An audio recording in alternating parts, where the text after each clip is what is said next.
घिसकर जब तुलसी सूख जाती है, तुलसी जब सूख जाती है तो उसकी लकड़ी को घिसकर तैयार करा जाता है, उसको हरी चंदन कहते हैं।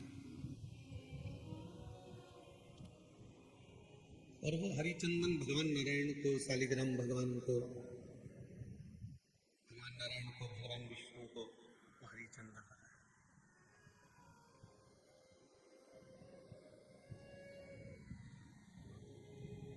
हरी चंदन का लेपन किया जाता है। और वो हरी चंदन भी बड़ा काम का है महाराज। जब शालिग्राम भगवान को हरी चंदन लगाते हैं, हरी चंदन का लेपन करते हैं, या एक बिंदी भी हरी चंदन की लगाते हैं, और यदि वो हरी चंदन का एक छोटा सा अंश मात्र भी हम लेकर आए, और जिसको दमे की शिकायत होती है, श्वास की शिकायत होती है, चढ़ने में चलते चलते हांपड़ी भरा जाती है, हाँप भरा जाती है, डॉक्टर ने कह दिया कि फेफड़े 70%, 60%, 80% खराब हो गए हैं, काम नहीं कर रहे, उस व्यक्ति के हृदय पर, वक्ष स्थल पर यदि वो हरी चंदन का लेपन जो शालिग्राम भगवान पर, भगवान श्री हरि पर, राम जी पर, ठाकुर जी पर, कृष्ण पर, लड्डू गोपाल पर जो आपने किया है, उसको यदि हम लगाना चालू करते हैं तो उसको भी फिर चलने में तकलीफ नहीं आती और फेफड़े उसके काम करना प्रारंभ कर देते हैं। वो हरी चंदन की भी एक प्रथा। तो दो चंदन, एक हरी चंदन, एक शिव चंदन। जम के बोलेंगे सभी लोग, हरी चंदन काय से बनता है? तुलसी की लकड़ी से। और शिव चंदन काय से बनता है? बेलपत्र जो सूख जाता है, लकड़ी जो सूख जाती है उसके। दोनों कारगर।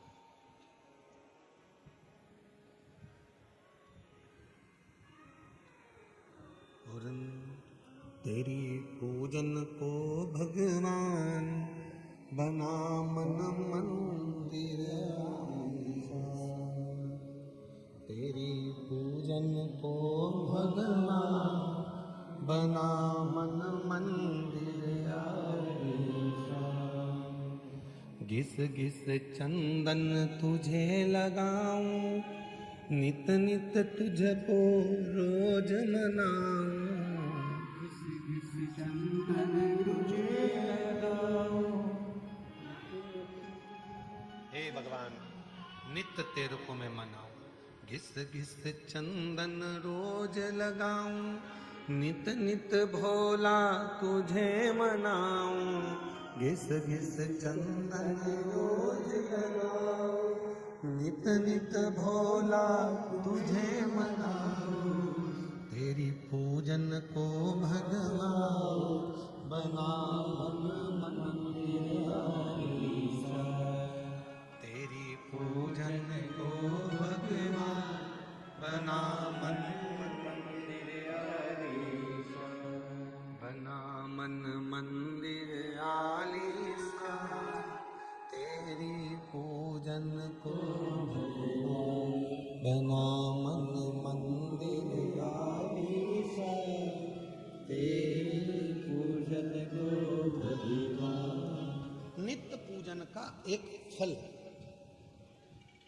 आज सनातन धर्म पर लोग उंगलियां उठाते हैं, आज सनातन धर्म पर लोग आक्षेप लगाते हैं कि तुम पत्थर की पूजन करते हो, आज सनातन धर्म पर लोग उंगलियां उठाते हैं कि तुम मंदिर जाते हो, जल चढ़ाते हो, पत्थर पर जल ढोलते हो। एक एक साइंस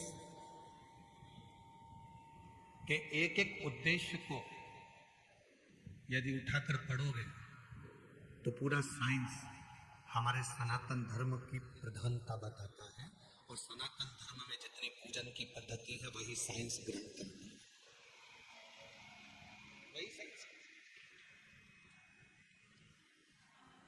आज दुनिया के लोग इस साइंस वाले कई लोग कह देते हैं हम सनातन को नहीं मानते, ये सब आडंबर है, सब पाखंड है, सब ढोंग है। नहीं,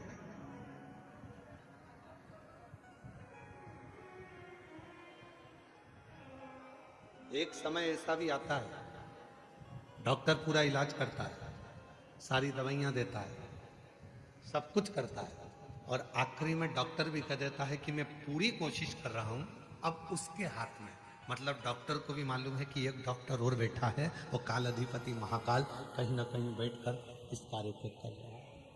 एक और बैठा है,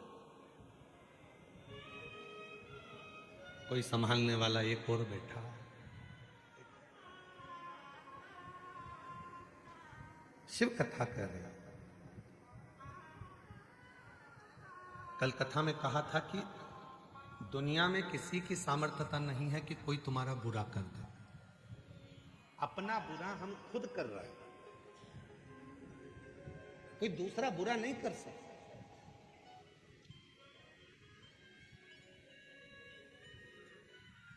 किसी की सामर्थ्यता नहीं हो सकती कि कोई तुम्हारा बुरा कर दे। हमने अपनी व्यासपीठ ने भी कई बार देखा है, कई माताएं बहुत परेशान हो जाती हैं तो घर में झगड़ा करते करते, जब सास से झगड़ा होता है, ननद से झगड़ा होता है, परिवार में झगड़ा होता है, तो वो झगड़े में कह देती है ऐसी जिंदगी मेरी भगवान ना जाने क्यों पैदा कर दिया, मुझे तो भगवान मार दे तो अच्छा। मतलब तू अपने आप को कोस रही है और दिन भर में एक बार सरस्वती मुख से निकलती है तो हो सकता है कि वो तेरा बुरा होना उसी दिन से चालू हो गया।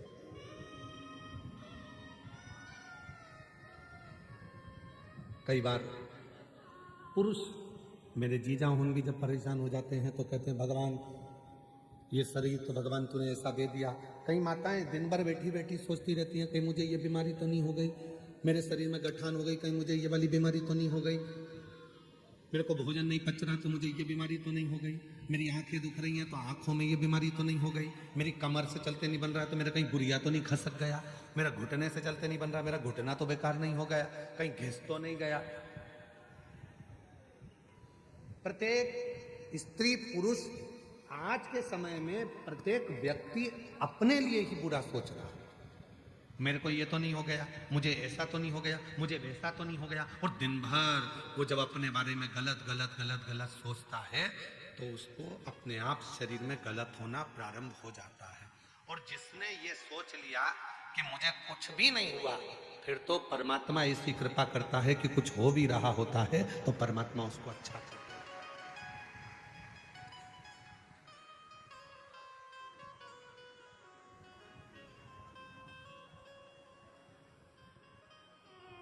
उसका प्रमाण इस कथा के मंडप में एक माता जी बैठी हुई है।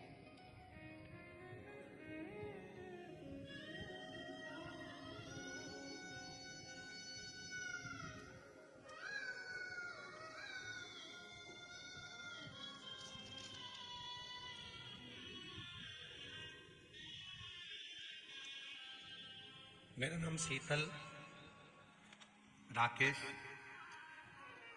जाधव है। मैं महाराष्ट्र के भुसावल खड़का की रहने वाली हूँ। मेरा मोबाइल नंबर है, कहीं बैठी हो तो हाथ हिला सकती हैं। मेरा नाम शीतल राकेश जाधव है। मैं महाराष्ट्र के भुसावल खड़का की रहने वाली हूँ। आप ही हैं? आ जाओ, आ जाइए। बच्चा हो साथ में तो उसको भी लेकर आइए। मेरी शादी को 13 साल हो गए थे पर मुझे संतान का सुख प्राप्त नहीं हुआ। मेरी शादी को 13 साल हो गए थे, संतान का सुख नहीं प्राप्त हुआ। डॉक्टरों के पास बहुत इलाज किया, डॉक्टरों ने यह कहकर मना कर दिया कि मुझे संतान प्राप्ति नहीं होगी।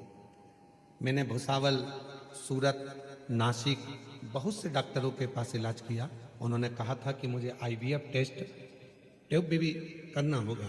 फिर मैंने आपकी कथा के बारे में बड़ी बहन से जाना और भोले बाबा के मंदिर जाना चालू करके सुबह 1 लोटा जल चढ़ाती, आस्था चैनल पर बाबा की कथा सुनती तथा पशुपति उपास करती, सफेद आंकड़े की जड़ का प्रयोग करा और बाबा की कृपा से 16 अगस्त 2022 को पहली बार कावड़ भरी सीहोर में जाकर। बाबा ने ऐसी कृपा करी गुरुदेव, कावड़ में मन लग गया। 5 पंडाल कथा सुनने का ऐसा महत्व मुझे मालूम पड़ा तो मैंने 5 पंडाल की कथा सुनी और 5वां पंडाल जब पूरा हुआ तो मेरा गर्भ ठहर गया। गर्भ ठहरा और बाबा की कृपा से 4 जून 2025 को मेरे घर में संतान ने जन्म लिया। 4 जून 2025 को 13 साल के बाद मेरे घर में संतान ने जन्म लिया। पर जन्म के कुछ देर बाद कुछ ही समय निकला और मेरी तबीयत ज़्यादा खराब हो गई, और खराब होने पर मेरा किडनी, लीवर सब डाउन होने लगा। तब मेरा डायलिसिस चालू हो गया। अब डायलिसिस चलते चलते चलते चलते हम लोग घर भी आ गए, पर महीनों निकल गए, डायलिसिस जब बंद नहीं हुआ तब मन में आया कि अब केवल अगर इस डायलिसिस को कोई बंद कर सकता है, क्योंकि डायलिसिस हर 2 दिन में डायलिसिस हो रहा था, किडनी लीवर काम ना करे, हर 2 दिन में डायलिसिस हो रहा था, अब कोई बंद करेगा तो शिव बंद करेगा। तभी मैंने अपने परिवार वालों से कहा कि मुझे शिव जी पर चढ़ा हुआ जल लाकर देना चालू करो और डायलिसिस अब बाबा के भरोसे छोड़ दो। बाबा की ऐसी कृपा हुई गुरुदेव, आज मैं बाबा को धन्यवाद देने करना चाहती हूँ। केवल 25 दिन तक लगातार शिवजी पे चढ़ा हुआ जल पीना प्रारंभ करा और बाबा की कृपा से मेरा आखिरी डायलिसिस 15 अगस्त को हुआ। उसके बाद मेरा डायलिसिस पूरा बंद हो गया। अब मैं पूर्ण तरह से स्वस्थ हूँ, अब मैं पूर्ण तरह से स्वस्थ हूँ। ये शिव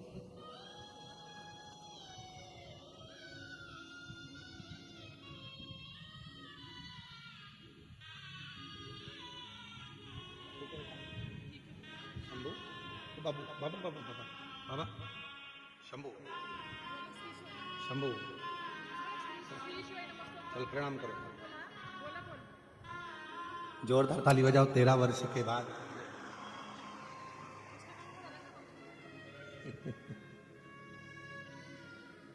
बच्चे का नाम भोला रखा है इन्होंने, एक बार जोरदार ताली बजाओ।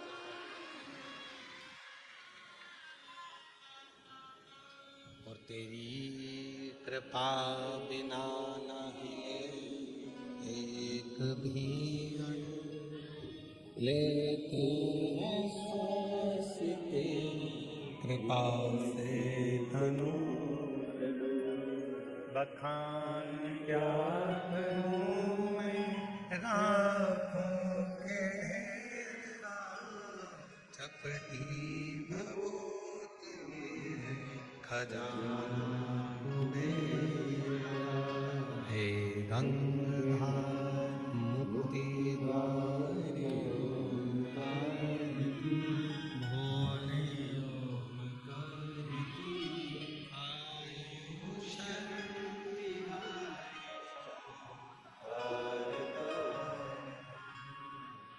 बुरा कौन कर रहा है हमारा? हम खुद। किसी दूसरे की सामर्थ्यता नहीं हो सकती जो तुम्हारा बुरा कर रहे हैं हम हमारा खुद। अच्छा सोचिए, अच्छा विचार करिए, अच्छी सोच रखिए, फिर किसी की सामर्थ्यता नहीं हो सकती कि कोई तुम्हारा बुरा कर।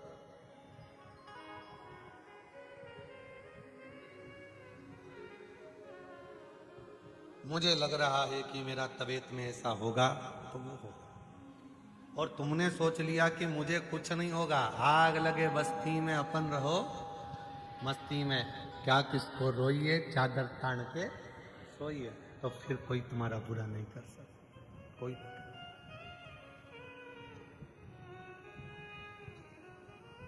चंद्रदेव की कथा चल रही, चंद्रशेखर चंद्रमौली शिव महापुराण की कथा चल रही।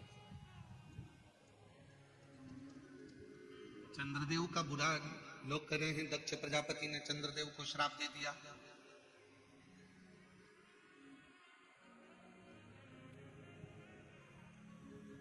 चंद्रदेव को काया का रोग हो गया, चंद्रदेव की काया खराब होने लगी। लोग पर चंद्रमा को यदि दक्ष प्रजापति का श्राप लगा है तो इसमें गलती किसकी है? चंद्रमा की। 27 कन्याओं के साथ में विवाह हुआ है, 27 कन्याओं को एक दृष्टि से देखना चाहिए, एक दृष्टि। और चंद्रमा केवल एक रोहिणी को सबसे ज्यादा प्यार करते हैं, प्रेम करते हैं, बाकी के 26 पत्नियों पर ध्यान तक नहीं देते। तो गलती खुद की, श्राप तो लगेगा। कितना सुंदर प्रसंग आता है, इस प्रसंग पर थोड़ा ध्यान दीजिएगा। एक घर के अंदर 4 भाई रह रहे हैं, चारों भाई कमा रहे हैं, व्यापार भी एक ही है, कमा के भी चारों भाई एक ही जगह पर ला रहे हैं। 4 देवरानी जेठानी उस घर के अंदर रहती है। थोड़ा ध्यान देना, बहुत सावधानी से इस कथा का स्मरण करिए। 4 भाई एक ही परिवार में रह रहे हैं, एक ही जगह पर कमाकर धन ला रहे हैं, एक ही जगह पर 4 देवरानी जेठानी रह रही हैं, चारों जेठानी देवरानी के बच्चे एक ही जगह पर रह रहे हैं। शिव महापुराण की कथा ये तक कहती है कि अपनी दृष्टि को जितनी देवरानी जेठानी घर में रह रही हैं और जितने भाई घर के अंदर रह रहे हैं, यदि सबकी कमाई एक जगह पर आ रही है तो चारों की दृष्टि एक जैसी रहना चाहिए। ये नहीं कि मेरे बेटे को मैं मलाई का दूध दे दूं और दूसरे के बेटे को सादा दूध दे दूं, मेरे बेटे को मैं घी की रोटी दे दूं, दूसरे को सादी रोटी दे दूं, मेरे बेटे को मैं 2 चम्मच घी लगा दूं और दूसरे के बेटे को 1 चम्मच घी लगा दूं। जिसकी दृष्टि में जो अपने बच्चों के प्रति प्रेम कर कर दूसरे के बच्चों के प्रति बैर उत्पन्न करना प्रारंभ कर देता है, उसके घर के बच्चों की जिंदगी अपने आप बर्बाद होना प्रारंभ हो जाती है। कोई उसको दूसरा बर्बाद नहीं करता। अब ये बात हमने एक बार कथा में कही तो एक बहन जी ने लिखकर भेजा, तो क्या हम हमारे बच्चे के लिए अच्छा नहीं सोच सकते? सोचो, मना कौन कर रहा है? पर जब तुम एक जगह पर रह रहे हो तो सबके प्रति सब बच्चे तुम्हारे, सब बच्चे। एक बार हमने कथा में कहा था, सबसे ज्यादा नरक में कौन जाता है? याद है आप लोगों को? बोलो तो जम के। सबसे ज्यादा नरक में कौन जाता है? तो एक बार हमने कथा में कहा था, सबसे ज्यादा नरक में जाता है प्रसाद बांटने वाला।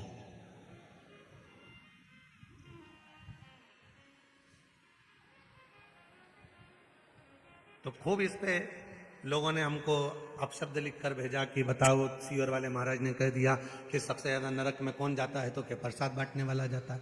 प्रसाद बांटने वाला नरक में क्यों जाता है? तो कहा प्रसाद बांटने वाला प्रसाद कभी भी बंटता है तो अच्छी जगह पर बंटता है, धर्म की जगह पर बंटता है। मंदिर, देवालय, शिवालय, कथा, भागवत, सत्संग, संकीर्तन, तीर्थ, प्रसाद अच्छी जगह पर बंटता है।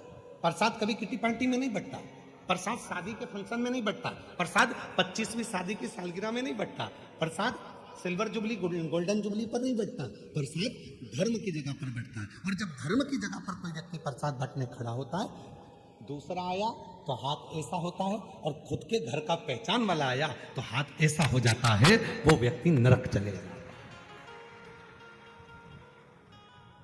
पत्नी आई, हाथ बड़ा, बेटा आया, हाथ बड़ा, कोई दूसरा आया, हाथ छोटा, सबको ऐसे ऐसे ऐसे ऐसे दे रहे। तो जैसी पत्नी आके खड़ी हुई तो मुट्ठा भर के दे दिया, बेटा आया तो मुट्ठा भर कर दे दिया, कोई आया परिचित भाई आया, काका आया, काकी आई, तो उन्होंने पस भर कर दे दिया। और उसने ये नहीं सोचा कि हम धर्म की जगह पर खड़े होकर प्रसाद में भेदभाव कर रहे हैं। जब हम प्रसाद में भेदभाव कर रहे हैं तो वो परमात्मा की दृष्टि में रहेगा और हमको नरक भोगना पड़ेगा।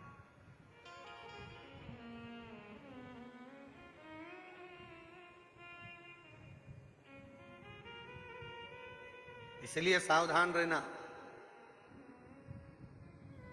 धर्म की जगह पर, सत्कर्म की जगह पर, मंदिर, शिवालय, देवालय, सारी जगह पर एक बराबर, एक जाजम में, एक आनंद के साथ प्रसाद का वितरण होना चाहिए।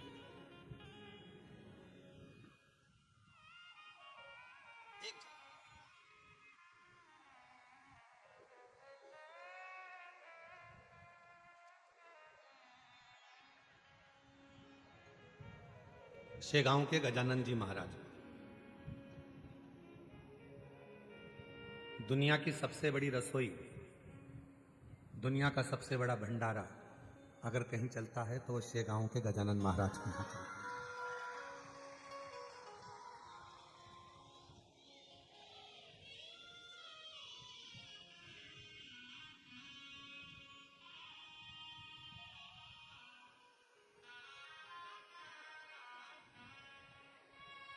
लगभग 28 साल पहले की बात है।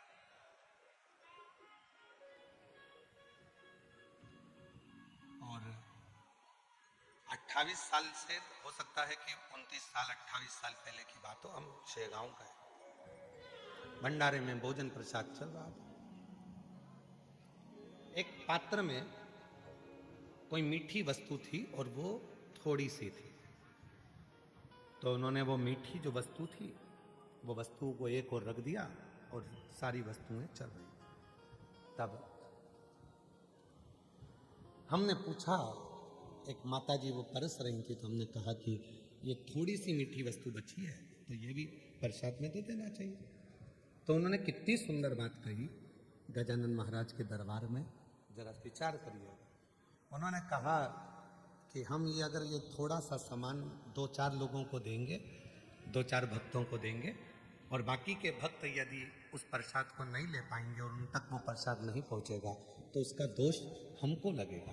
इसलिए जब एक जाजम पर गरीब हो, अमीर हो, पैसे वाला हो, बड़ा हो, छोटा हो, जब एक जाजम पर बैठकर एक साथ भोजन कर रहे हैं तो उनकी भोजन की थाली में भी एक जैसा भोजन जाना चाहिए। वो गजानन महाराज का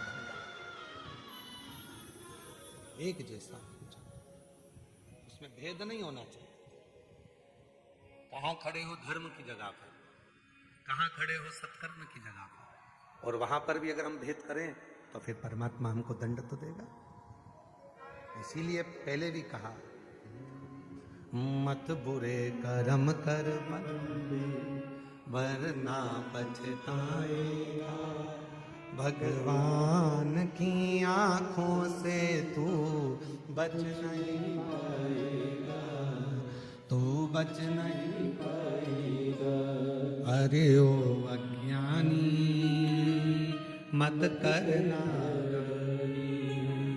अरे ओ अज्ञानी मत करना, तेरे कर्म का फल भी तो ही पाएगा, जैसा किया तूने तेरे आगे आएगा।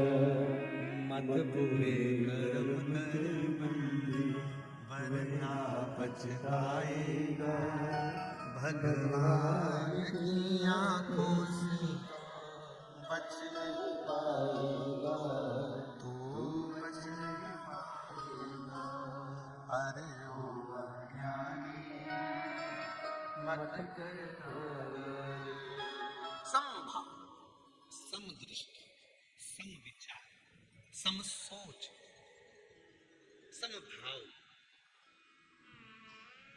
रखिए।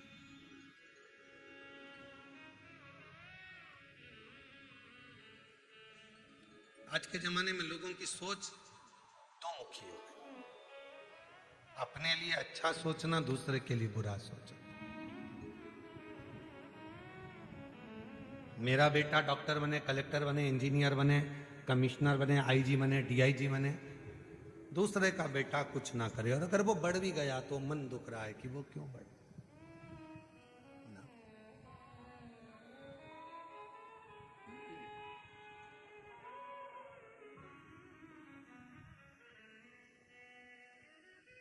कितना सुंदर संवाद है शिव महापुराण की कथा में। तुमरुका जी चंचुला देवी से कहते हैं, चंचुला, जिस नारी के मन में किसी भी बच्चों के प्रति यदि भेदभाव उत्पन्न हो जाता है, उस नारी को अपने जीवन में मृत्यु से पहले कष्ट भोगना पड़ता है, बहुत कष्ट।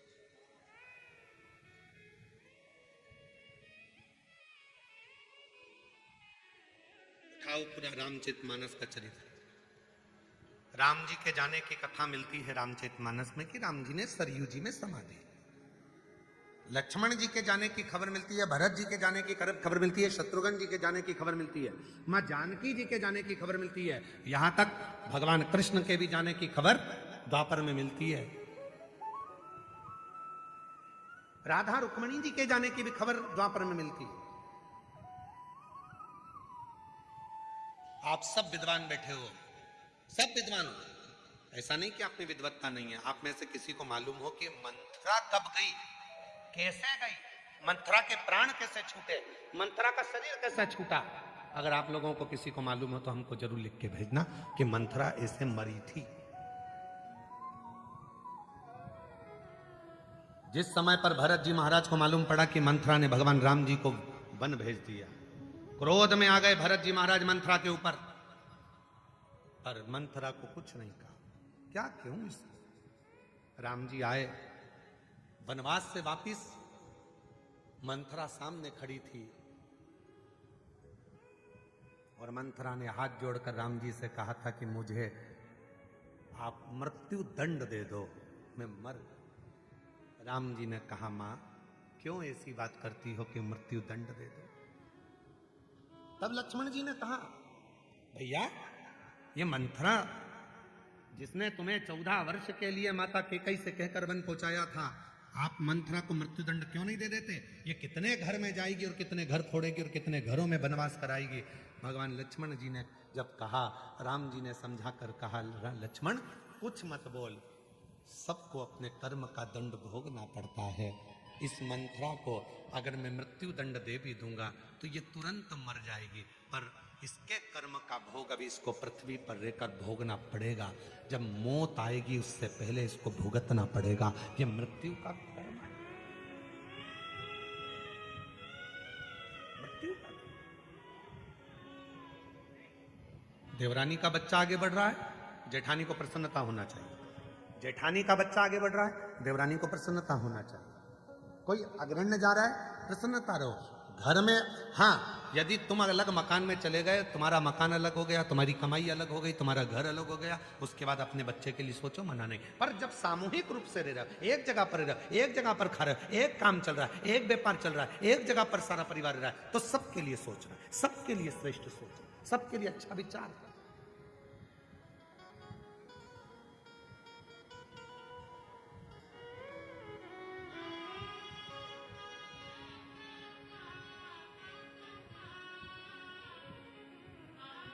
सबके लिए एक स्नेह, सबके लिए एक प्रेम। और दुर्भाग्य की बात तो यह है कि आज का जमाना इतना विचित्र हो गया कि लोग केवल परिवार तो परिवार, पृथ्वी पर एक साथ रह रहे हैं। ये घर है हमारा पृथ्वी, ये पृथ्वी हमारा नगर है, पृथ्वी हमारा घर है, इस पृथ्वी पर हम एक साथ रह रहे हैं। इसमें भी हम भेद करे जा रहे हैं। कोई कहता है ये ब्राह्मण है, कोई कहता है ये क्षत्रिय है, कोई कहता है ये वैश्य है, कोई कहता है ये शूद्र है।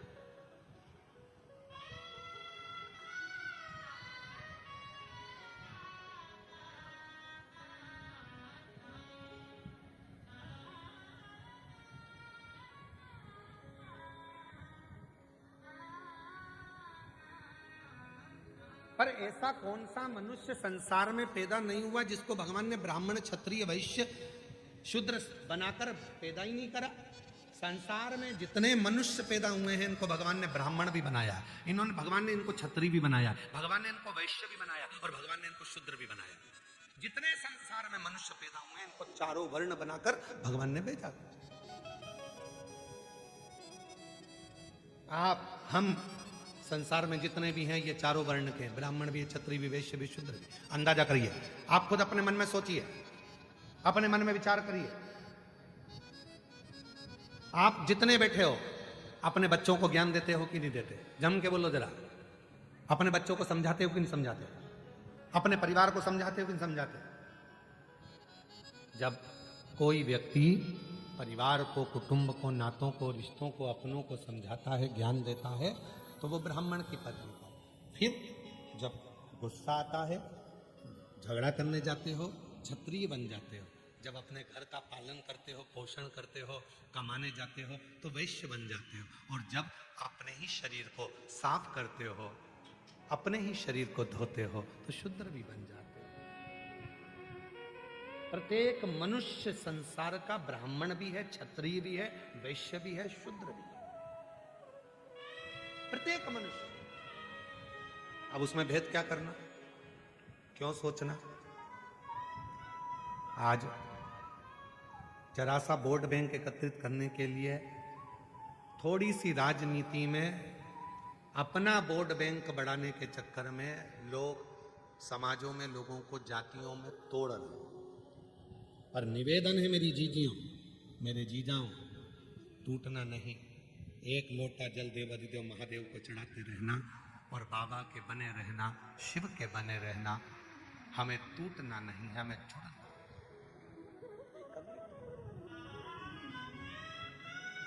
कौन पूछा तुमसे? एक मंडप के नीचे, एक पंडाल के अंदर बैठे, आप में से कोई ब्राह्मण होगा, आप में से कोई क्षत्रिय होगा, आप में से कोई वैश्य होगा, आप में से कोई शूद्र होगा।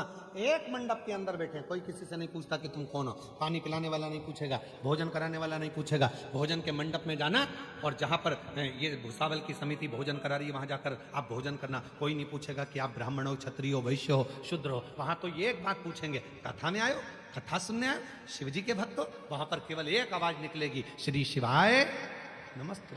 वहां ये नहीं पूछा जाएगा कि कौन ब्राह्मण, कौन क्षत्रिय, कौन वैश्य, कौन शूद्र। वहां तो ये पूछा जाएगा, आप भूखा? भूखे को भोजन, प्यासे को पानी, जय बाबा बत्ता। वहां तो केवल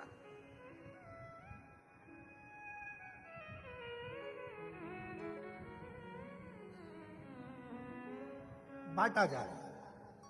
आज समाजों को तोड़ा जा रहा है, जातियों में विभाजित किया जा रहा है। चंद्रदेव को यदि दुख आया तो वो दुख चंद्रदेव का खुद का, किसी दूसरे का नहीं, स्वयं का।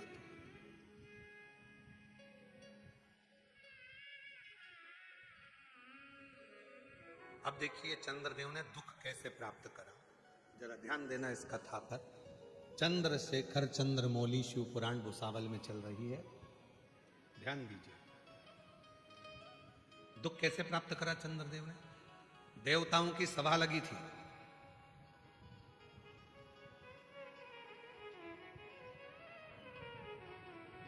सारे देवता बैठे हुए थे, देवताओं की सभा लगी हुई, सब बैठे। चंद्रदेव का आना हुआ, चंद्रदेव ने एक भी देवता को प्रणाम नहीं किया, नमन नहीं। एक भी देवता को चंद्रदेव प्रणाम नहीं कर, नमन नहीं कर।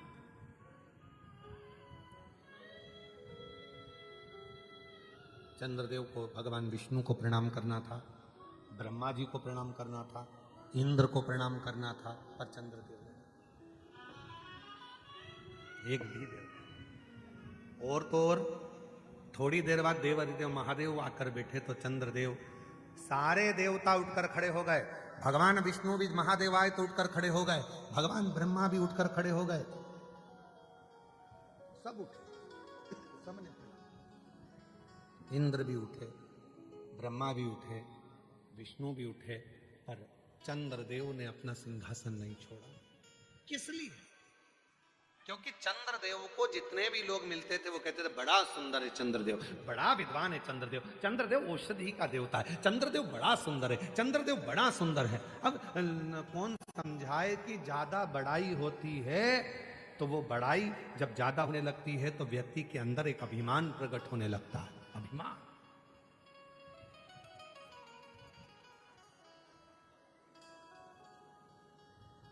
इसीलिए हम आपसे भी कहते हैं पशुपति व्रत करो, 4 बार कर लिए, 3 बार कर लिए, 5 बार कर लिए, 10 बार कर लिए, तो भी किसी से मत कहना कि मैंने इतने व्रत करे। मेरे बराबर कोई नवरात्रि का व्रत नहीं रखता। मैं नवरात्रि में व्रत रखती हूँ, देवी जी का व्रत रखती हूँ, एक लौंग खाकर व्रत रखती हूँ, एक जरा सा पानी पीकर व्रत रखता हूँ। मैं भगवान का व्रत ऐसे करती हूँ, मैं एकादशी का व्रत ऐसे करती हूँ, मैं प्रदोष का व्रत ऐसे करती हूँ, मैं पंडरीनाथ का व्रत ऐसे करती हूँ, मैं पशुपति व्रत ऐसे करती हूँ, मैं 16 सोमवार का व्रत ऐसे करती हूँ, मैंने 5 बार 16 सोमवार करे, मैंने 10 बार ये वाला व्रत करा।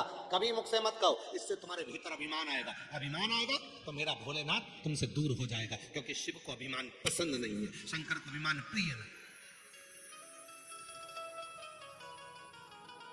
कभी मत कहो कि मैंने इतना व्रत करा, मैंने इतनी साधना करी, मैंने इतना तप करा, मैंने इतना यज्ञ करा, मैंने इतना अनुष्ठान करा, कभी नहीं।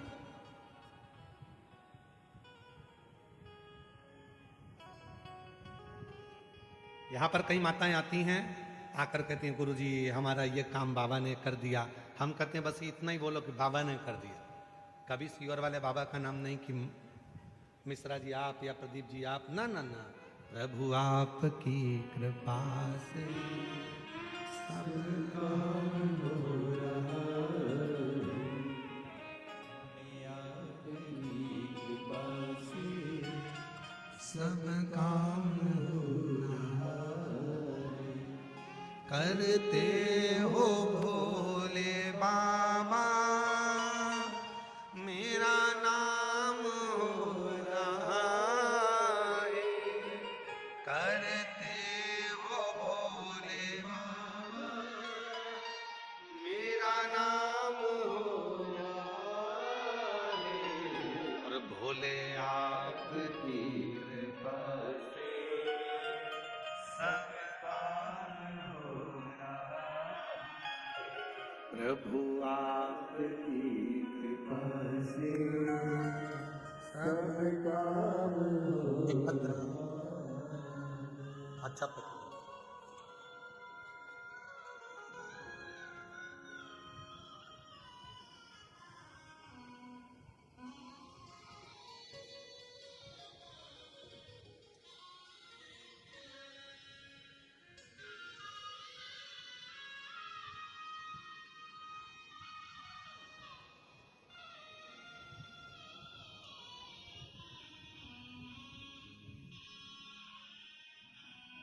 पत्र देखिए। सो रीता संतोष सरोदे, सो रीता संतोष सरोदे, गांव खड़का, तहसील भुसावल, जिला जलगांव से हूँ। कहीं बैठी हो तो हाथ हिला सकती हैं, अगर कहीं बैठी हो तो हाथ हिला सकती हैं। सो रीता संतोष सरोदे, गांव खड़का, तहसील भुसावल, जिला जलगांव से हूँ। कहीं बैठी हो, आप ही हैं, ठीक है, आ जाओ, बच्चे दोनों लिया। हाँ लिया। बाबा, मेरी शादी को 17 साल हो गए थे, मुझे संतान का सुख नहीं था। कई लोगों ने आपके बारे में बताया, पर मेरा आप पर विश्वास नहीं था। मैं आप पर विश्वास नहीं करती। क्यों? क्योंकि ऐसे ना जाने कितने महाराज आते हैं और कितने महाराज बोलते हैं, कैसे भरोसा करूं? 17 साल मेरे घर के लोग मुझे जहां जहां लेकर गए, मैं सब दूर गई, पर फिर भी मुझे औलाद नहीं। तो अब मेरा विश्वास तो टूट चुका था। मैं आप पर रत्ती भर भरोसा नहीं करती, विश्वास नहीं करती। पर एक दिन मेरे पति ने आप पर विश्वास किया और मेरे पति ने कहा कि वो सीहोर वाला बाबा कथा कहता है तो लगता है कि वो कथा नहीं कहता, ऐसा लगता है स्वयं शिव कथा कहते हैं। तू एक बार सीहोर चल मेरे से। और हम हमारे मामा जी प्रीतमपुर में रहते हैं, तो हम हमारे मामा जी के घर चले गए और मामा मामी जी को लेकर सीहोर पहुंच गए। और सीहोर पहुंचते ही बोली मामी जी की, एक दिन ये कुबरेश्वर धाम है सीहोर का, मैंने सुना है यहाँ से कोई खाली नहीं जाता, तो बाबा से विनती कर, तुझे बाबा यहाँ संतान जरूर देगा। मेरी मामी जी ने कहा, यहाँ से एक कंकर पूजन कर कर ले जाया जाता है। मैंने परीक्षा लेने के लिए वहां से 2 कंकर उठा लिए और मैंने कहा कि मेरी मामी जी कह रही है, मेरा पति कह रहा है कि यहाँ से कोई खाली नहीं जाता, तो मैं भी देखूं क्या मुझे 2 औलाद हो सकती है। तो 2 कंकर वहां से उठा लिए और मैंने पर्स में डाले और लेकर आ गई। मैं आज बाबा को धन्यवाद देने के लिए आई हूँ गुरुदेव। सही में ये व्यासपीठ नहीं है, यहाँ शिव आता है, कथा कहता है, चले जाता है। गुरुदेव 7/10/2024 को मेरे घर में बाबा की कृपा से 2 बच्चों ने जन्म लिया, एक बेटा और एक बेटी। 17 साल के बाद मेरे घर में बच्चे आए। 17 साल। जरूरी नहीं है कि आप सीहोर वाले बाबा पर भरोसा करें, जरूरी है कि आप शिव पर भरोसा करें, भगवान शंकर पर भरोसा करें। एक पत्र और है, अच्छा सुंदर।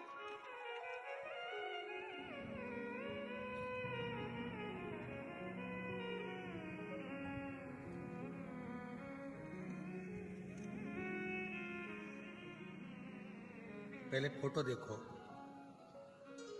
उस व्यक्ति का जिसको डॉक्टर ने हाथ उठा दिए और जवाब दे दिया कि ये नहीं बचेगा। भोजन कर रहा था घर में बैठकर, रोटी का निवाला मुख में रह गया और चक्कर खाकर नीचे गिर गए और हॉस्पिटल में लेकर गए तो बेल्टी पर पटक दिया। शरीर पूरा बेकार हो गया। डॉक्टर ने जवाब दे दिया ये नहीं रहेगा, थोड़ी सांस चल रही है, तब तक ठीक है, तब तक ठीक है। पत्र देखिए, मेरा नाम सो निर्मला समाधान ठाकुर, रहने वाली भुसावल महाराष्ट्र से है। कहीं बैठी हो? मेरा नाम सो निर्मला समाधान ठाकुर भुसावल की है। कहीं बैठी हो तो हाथ हिला सकती हैं। और अगर पति साथ में आया हो, जिनका फोटो लगाया है, अगर वो साथ में आए हो तो उनको भी ला सकते हैं। हमारे भोले बाबा ने हमारे परिवार पर शंकर की ऐसी कृपा हुई कि सन 2024 में महीना जनवरी में मेरे पति की अचानक ऐसी तबीयत बिगड़ी, वो खाना खाते समय उनका निवाला मुंह में रह गया और वो बेहोश हो गए। मुंबई के नामांकित अस्पताल वालों ने भी उन्हें दाखिला करने से मना कर दिया। जैसे तैसे एक अस्पताल में दाखिल किया। चेकअप के बाद डॉक्टर ने बताया कि पेशेंट के फेफड़े 80% डैमेज हो गए हैं और सारा शरीर, चाहे वो किडनी से जुड़ा हो, लीवर से जुड़ा हो, सब बेकार हो चुका है। शरीर काम नहीं कर रहा है। बाबा सब रोने लगे, आप उपचार करिए। 8 दिनों तक इलाज चलता रहा, पर इलाज काम नहीं करा, क्योंकि डॉक्टर ने कह दिया था कुछ भी शरीर में। 3 बजे अस्पताल में से फोन आ गया कि आपका पेशेंट की तबीयत और ज्यादा सीरियस हो गई है, सभी प्रकार की कोशिश हो चुकी है, अब आप उन्हें घर लेकर चले जाओ। सारी कोशिश पूरी हो चुकी है, घर लेकर जाओ। तब मैं और मेरा बेटा बेटी अस्पताल के लिए निकल जाते हैं। समय बाबा से प्रार्थना की और मंदिर में जाकर शिव जी को जल चढ़ाकर उसी जल को रुमाल में गीला कर कर हॉस्पिटल में पहुंच गए।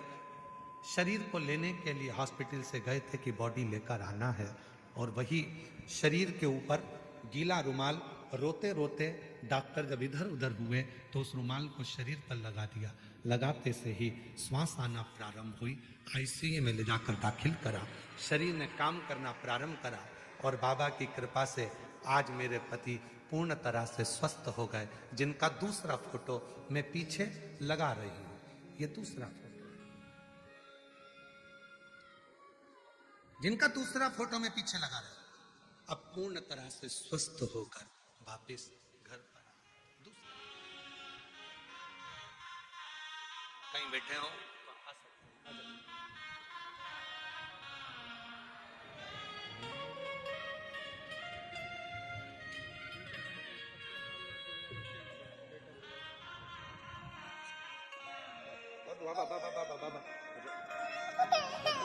आ जाओ शंभू। 17 साल के बाद में एक बार जोरदार ताली बजाएं। शंभू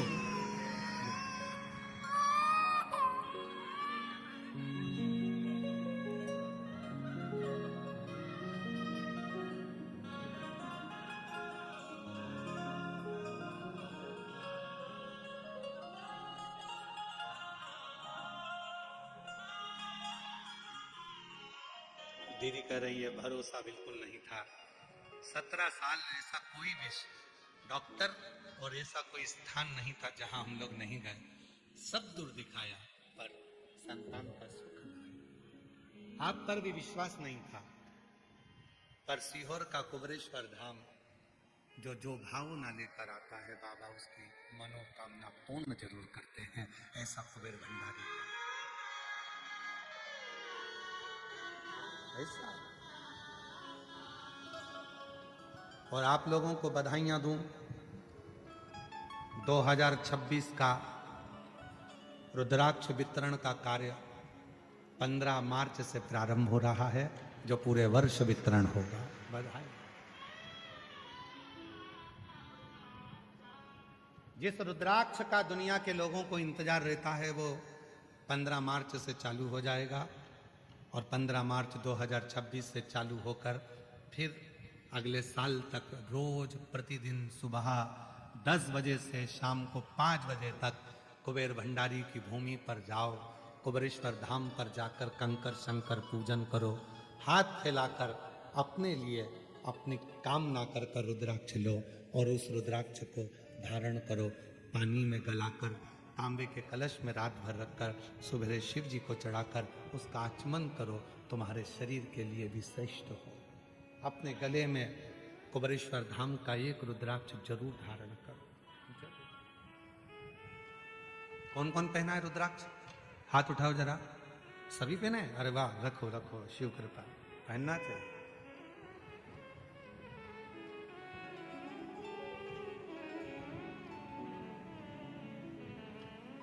हमने पहले भी कथा में कहा था, अभी पुणे की कथा में कहा था, सुंदर होगे तो आप पर लुच्चे की नजर होगी, गले में सोने की चेन होगी तो चोर की नजर होगी, और गले में रुद्राक्ष होगा तो शिव की नजर होगी।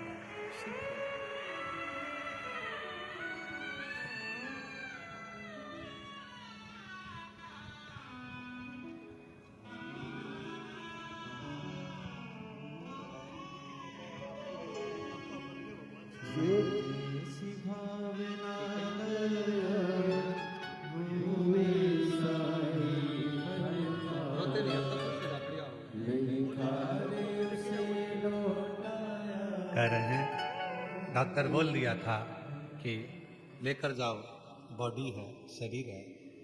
हिम्मत नहीं हारी इस बहन ने, गई है मंदिर में, रुमाल को गीला कर लिया शिव जी के जल में। शरीर ही तो लाना था, बॉडी ही तो लाना थी। एक बार उस पानी को शरीर पे देखे तो देखो।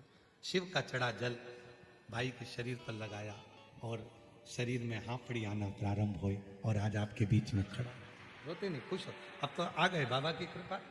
इसी को कहते हैं मौत के मुंह से भी अगर ला सकती है तो वो सावित्री ला सकती है। शिव है बाबा, बाबा की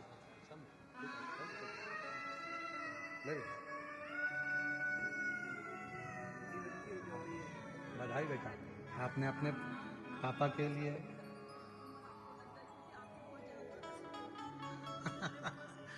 दीदी कह रही है हमारी पूरी उम्र आपको लग जाए, क्योंकि आपकी जरूरत सबको है। ऐसे कई लोग हैं।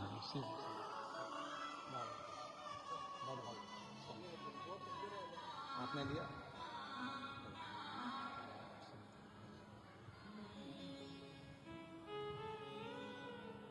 और जो जैसी भावना लाया वो वैसा ही फल पाया, नहीं खाली उसे लौटाया वो मन ही मन हर्षा, और कर दिया माला माल काशी वाले ने, लुटा दिया भंडार काशी वाले। एक विश्वास, एक भरोसा, एक दृढ़ता जब हमारे भीतर हो शिव के प्रति, शिव संभाल लेता है। शिव आप उसके आश्रित तो हो, आप उसकी शरणागति तो ग्रहण करें।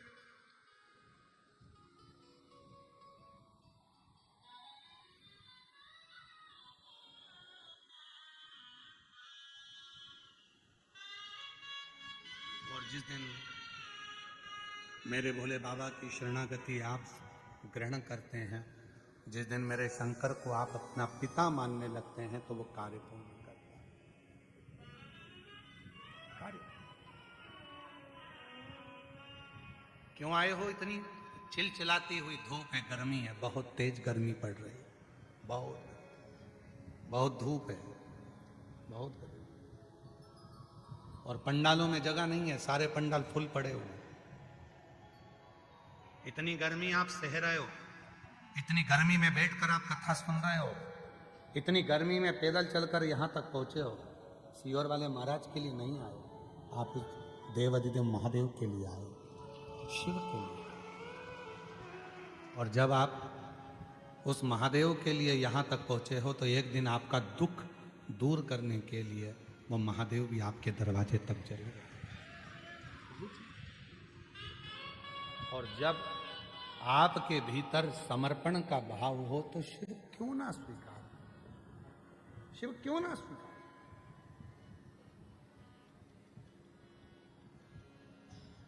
चंद्रदेव, देवाधिदेव महादेव का आगमन हुआ, पर चंद्रदेव खड़े नहीं थे। शिव स्वीकार, शंकर का जो भक्त होता है वो मान अपमान दोनों को सम समझता।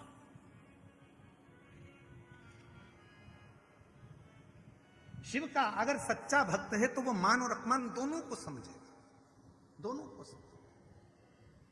कई कई माताएं कहती हैं हमारे रिश्तेदार क्या गए थे, उन्होंने हमारा आदर नहीं करा, सम्मान नहीं करा। तुम शंकर जी की भक्त होना, शिव जी को एक लोटा जल चढ़ाती होना, तो क्या सोचना शंकर भगवान का इतना अपमान हुआ तो शिव जी ने क्या स्वीकार।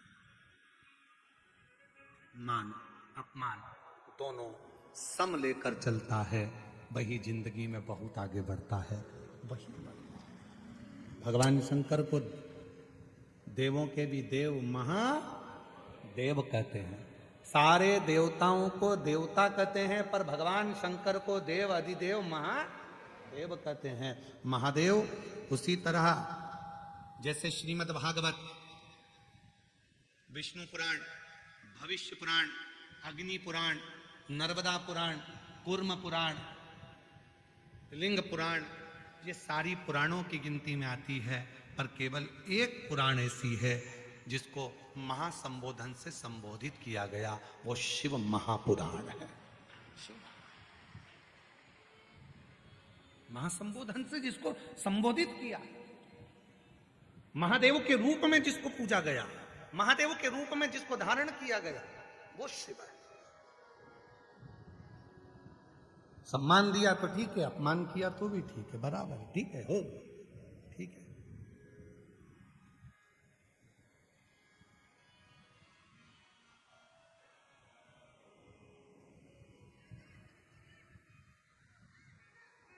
वो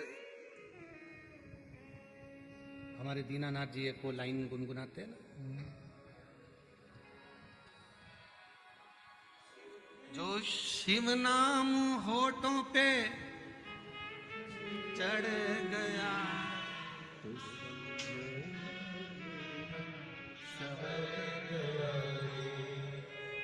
समझो ये जीवन सवर गयो रे। भगवान शंकर का नाम जब जिह्वा पर आए, होठों पर आए, मुख पर आए, समझ लेना मेरे शंकर भगवान आपका कल्याण करना प्रारंभ करना चाहते हैं, इसलिए आपके मुख पर शिव नाम। और आज एक बात और कहना चाहते हैं, इस भूसावल की भूमि पर आप लोग उसको स्वीकार करना, इस बात को। जितने आस्था चैनल पर कथा सुन रहे हैं, जितने फेसबुक यूट्यूब पर कथा सुन रहे हैं, जितने भूसावल की पवित्र धरा पर कथा सुन रहे हैं, माँ ताप्ती के तट पर बैठकर जो ये पवित्र शिव महापुराण की कथा को श्रवण कर रहे हैं, अपने भीतर उतार कर रखना, तुम्हारी कोई सहेली, तुम्हारी कोई बहन, तुम्हारा कोई रिश्तेदार, तुम्हारे कोई अपने जब तुम्हें शंकर जी के मंदिर में जाने की प्रेरणा दें और तुमसे कहें कि शंकर के मंदिर में जाकर एक लोटा जल चढ़ाया करो, तुम्हारा कोई रिश्तेदार, तुम्हारा कोई दोस्त, तुम्हारी कोई सहेली जब तुम्हें शंकर के मंदिर तक ले जाए, शिव के मंदिर भेजना प्रारंभ कर दे, तो समझ लेना वो दोस्त नहीं स्वयं शिव आया है, और रिश्तेदार नहीं स्वयं शंकर आया है, और वो तुम्हारा हाथ पकड़कर तुम्हारे दुख को समाप्त करना चाहता है, इसलिए तुम्हें शिव तक लेकर जा रहा है, शंकर तक।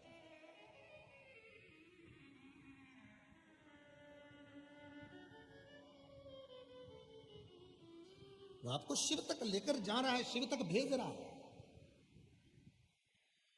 शंकर तक पहुंचा है। चंद्रदेव शिव को देखकर उठे, भगवान शंकर को देखकर भगवान नारायण उड़ गए, ब्रह्मा जी उड़ गए, इंद्र उड़ गए, सारे देवता उड़ गए, पर भगवान शंकर को देखकर चंद्र नहीं उठे, क्योंकि उनको अभिमत्ता थी, मैं बड़ा सुंदर हूं, मैं बड़ा ज्ञानी हूं, मैं बड़ा विद्वान हूं, मैं औषधि का देवता हूं। चंद्र को औषधि का देवता माना जाता है, और जरूरी नहीं है कि एक दिन डॉक्टर को भी डॉक्टर की जरूरत पड़ जाती है, एक दिन वकील को भी वकील की जरूरत पड़ जाती है, एक दिन शिक्षक को भी शिक्षक की जरूरत पड़ जाती है, और एक दिन गुरु को भी गुरु की जरूरत पड़ जाती है, कोई जरूरी नहीं है।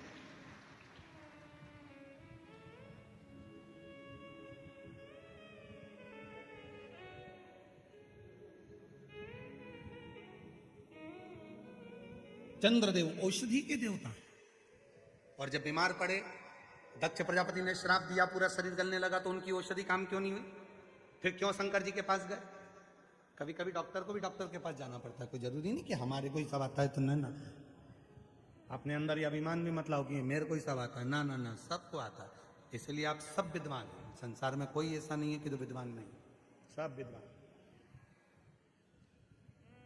तुम्हारी धर्म पत्नी को सब्जी अच्छी बनाना आती है तो तुम्हारी मम्मी को दाल अच्छी बनाना आती है।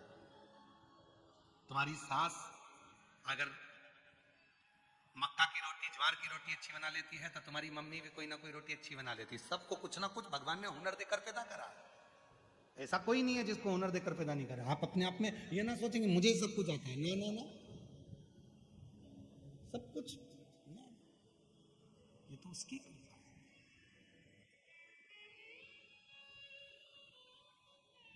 और कितनी सुंदर बात रामचरितमानस में मिलती है। कहा हनुमान जी तुम्हारे पास में वो बल है कि पूरी सेना को तुम समुद्र के उस पार ले जा सकते हो, पूरी सेना।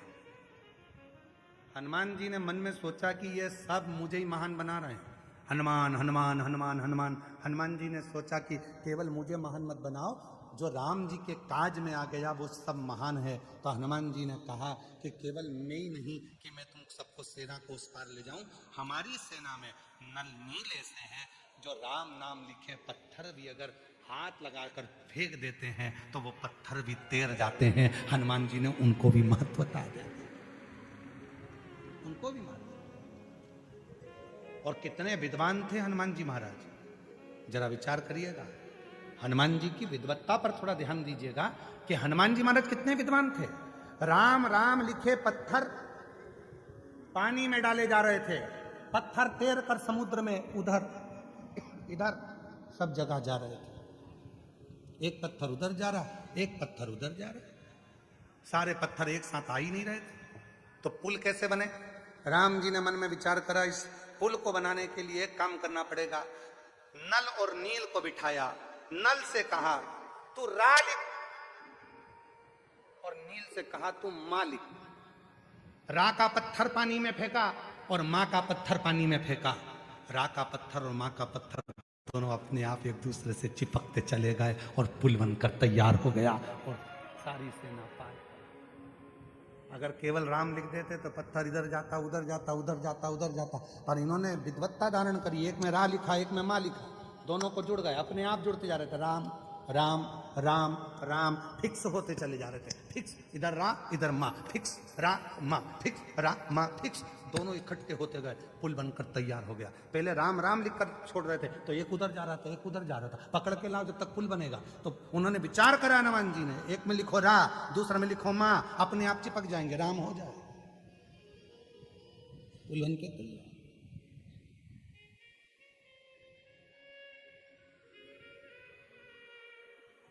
तो ये ना चंद्रदेव के भीतर होता है, कभी कभी ऐसा मन में भाव आ जाता है कि मैं ही श्रेष्ठ हूं। ना प्रभु आपकी कृपा से सब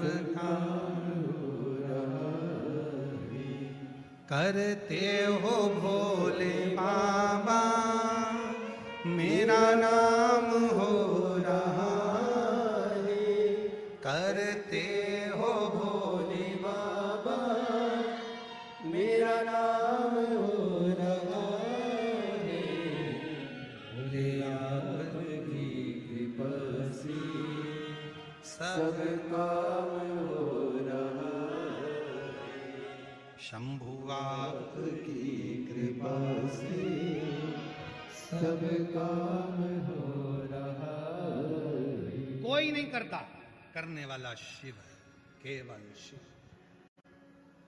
कौन करेगा?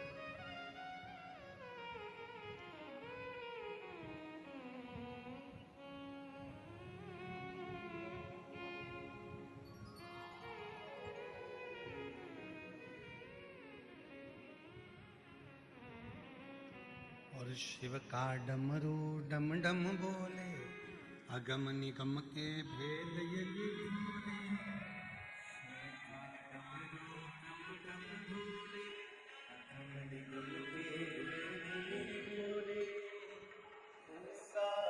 डमरू बजाने वाला कोई नहीं, ऐसा डमरू बजाने वाला कोई नहीं, भोलेनाथ से निराला यहाँ को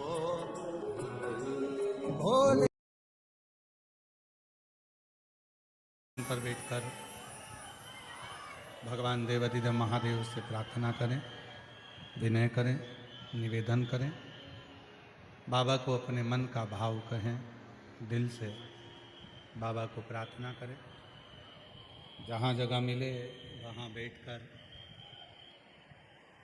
शिव जी को अपने मन का भाव कहिए, प्रार्थना करिए, विनय करिए, निवेदन करिए, विनती करिए। ये कथा 10 मार्च से 16 मार्च तक भुसावल के यावल में चल रही है।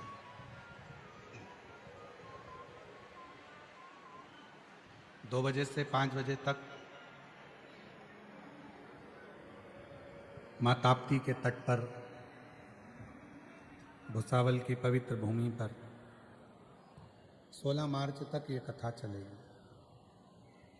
फिर 20 मार्च से 26 मार्च तक जयपुर में, जयपुर राजस्थान में शिव महापुराण की कथा रहेगी। फिर 30 मार्च से 5 अप्रैल तक आरणी, यवतमाल, महाराष्ट्र में शिव महापुराण की कथा रहेगी। फिर 8 अप्रैल से 14 अप्रैल तक भीलवाड़ा, राजस्थान में शिव महापुराण की कथा रहेगी। फिर 17 अप्रैल से 23 अप्रैल तक दिल्ली में शिव महापुराण की कथा रहेगी। ऐसे कथाओं का क्रम रहेगा। बाबा से अपने मन का भाव कहिए, प्रार्थना करिए, निवेदन करिए, विनय करिए, विनती करिए।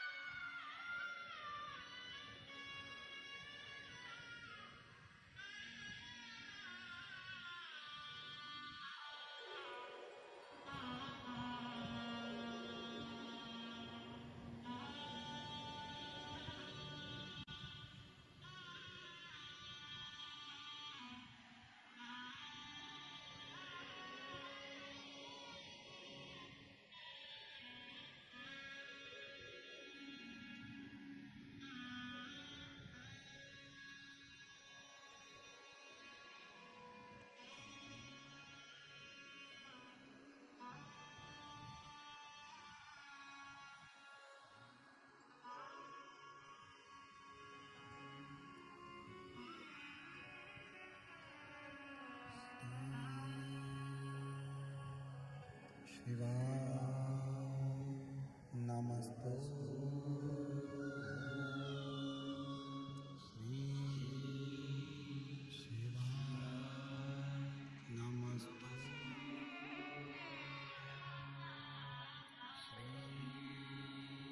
शिवाय नमस्ते। श्री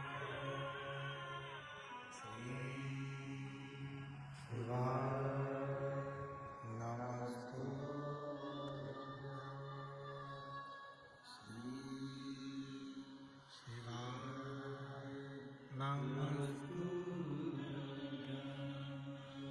भोला सब दुख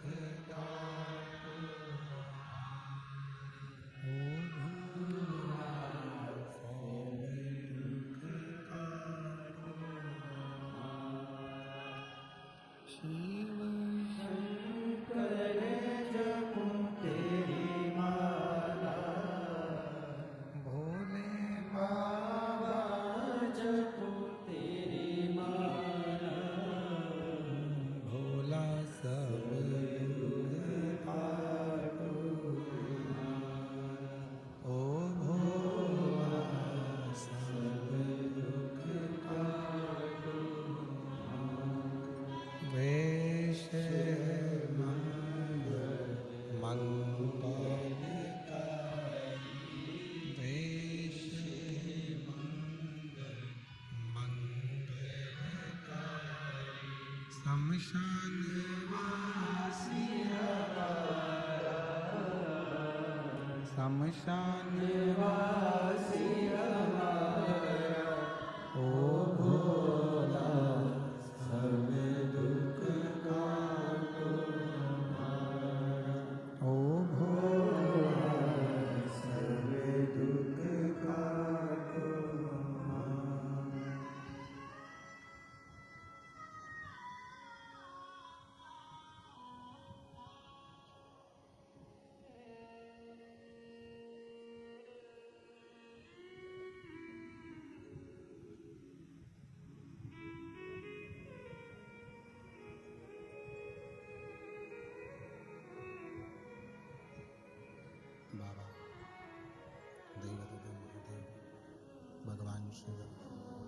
ओगरदानी त्रिकालदर्शी कैलाश विनाशी भगवान शंकर की पवित्र कथा वर्णन कर रही है। शिव तत्व कह रहा है। भगवान शंकर की पवित्र कथा कह रहे हैं। हमारे बीच में भोपाल से महामंडलेश्वर स्वामी जी पधारे हैं। मैं उनको आमंत्रित करूं व्यासपीठ पर पधारें। एक बार जोरदार ताली बजाकर उनका स्वागत वंदन अभिनंदन।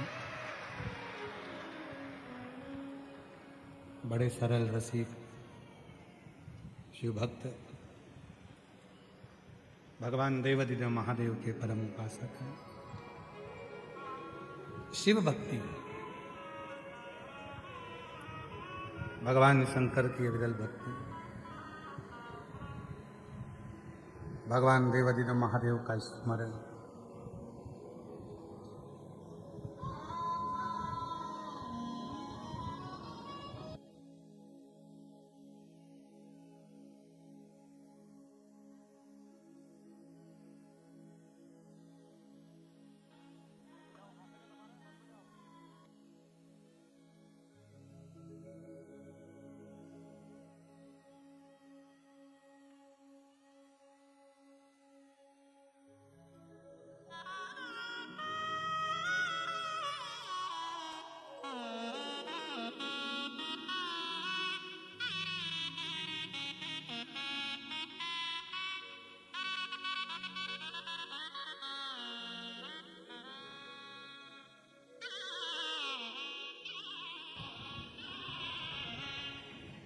शिव कथा कह रहे हैं।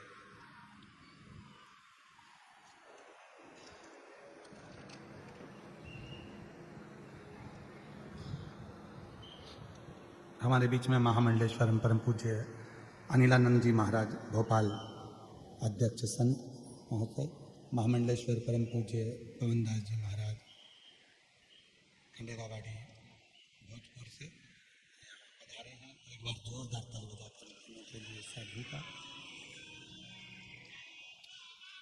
शिव कथा कर रही है। भगवान शंकर का पवित्र चरित्र, शिव महापुराण की कथा वर्णन कर रहे हैं।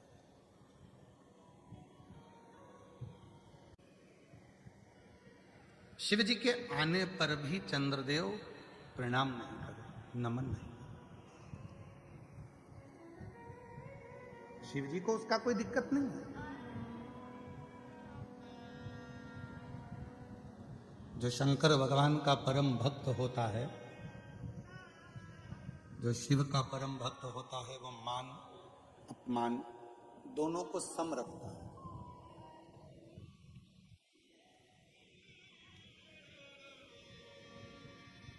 उसके अंदर भेद नहीं होता कि मान मिलेगा तो ही सर्वश्रेष्ठ है, अपमान मिलेगा तो श्रेष्ठ नहीं है। ये भाव उसके अंदर नहीं है। शिव जी ने कुछ नहीं किया। सभा पूरी हो गई, सब चले गए, पर व्यक्ति का जो किया गया कर्म है वो उसका पीछा नहीं छोड़ता, वो उसके सामने आ ही जाता।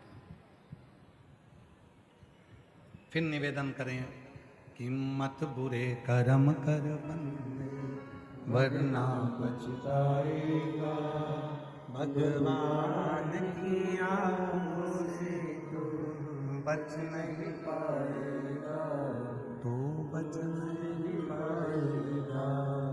कर्म हमारा पीछा कभी नहीं छोड़ते। हम जैसा कर्म करेंगे उसके अनुसार हमें फल तो मिलना ही है, भोगना ही पड़ेगा। इसलिए चंद्रदेव को भी भोगना ही पड़ा। खुद औषधि निर्मित करते हैं चंद्रदेव, स्वयं औषधि बना देते हैं चंद्रदेव, अमृत का प्रदान कर देते हैं चंद्रदेव। पर उन्हीं चंद्रदेव को जब रोग लगा, उन्हीं चंद्रदेव की जब काया खराब हुई, ना उनकी जितनी धर्म पत्नियां थी वो नजदीक आई, ना जितने परिवार वाले थे वो करीब में आए। और शिव पुराण भी यही कहती है कि शरीर यदि आपका अच्छा है तो सब आपके हैं, और जब शरीर बेकार हुआ तो एक कमरे में पलंग पर पड़े रहोगे, अपने आप को कोसते रहोगे और रोते रहोगे, कोई तुम्हारा नहीं। कोई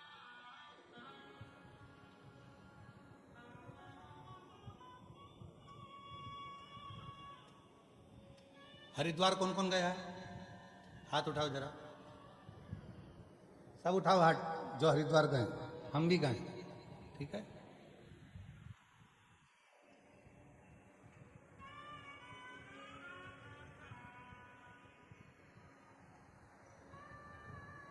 हरिद्वार का नाम हरिद्वार कैसे पड़ा?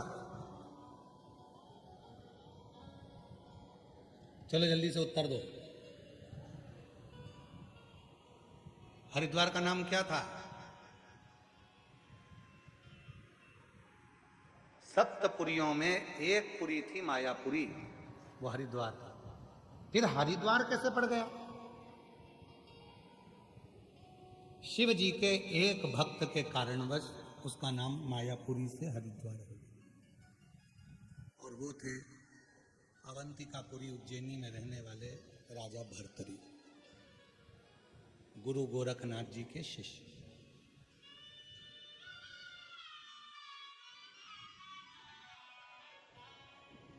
क्या नाम था उनका? राजा भर्तरी।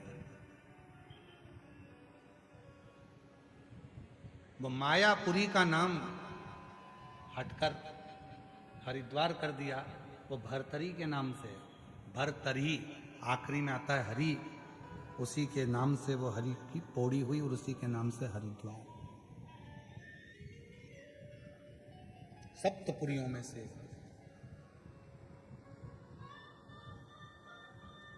अब कभी विचार करा आपने कि जो राजा था, इतनी बड़ी प्रजा उसके साथ में थी, इतना बड़ा नगर उसके साथ में था, और वो एक संत बन गया, साधु बन गया, तपस्वी बन गया? कैसे?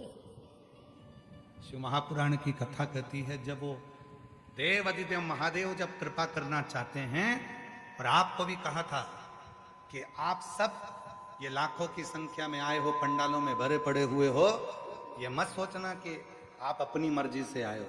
मेरे शंकर भगवान ने आपका हाथ पकड़कर डमरू बजाकर तुम्हें यहां कुछ देने के लिए बुलाया, कुछ देने के लिए मेरे शिव ने तुमको यहां आमंत्रित करा। जब वो कृपा करता है तो कुछ ना कुछ ऐसी करुणा कर देता है जिससे आप उससे जुड़ जाएं। गुरु गोरखनाथ जी आए राजा भर्तरी के वहां।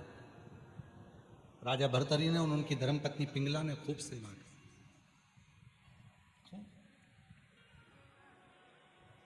पिंगला भी बड़ी सुंदर थी, राजा भर्तरी की धर्मपत्नी अति सुंदर, और राजा भर्तरी भी सेवा वाला था और पिंगला भी सेवा वाली थी। एक दिन गुरु गोरखनाथ जी ने विचार करा कि ये राजा है तो बड़ा अच्छा, शिव जी का बड़ा साधक भी है, महाकाल की पूजन भी करता है, शंकर जी की सेवा भी करता है, शिव जी पे एक लोटा जल भी चढ़ाता है, शंकर का अनुमोदन भी करता है, हर हर महादेव भी करता है, शिव की साधना भी करता है, कावड़ भी बढ़ता है, शंकर की उपासना भी करता है। पर ये राजा राज्य के लायक नहीं, ये राजा तो स्वयं शिव के लायक, भगवान शंकर की शरणागति के लायक।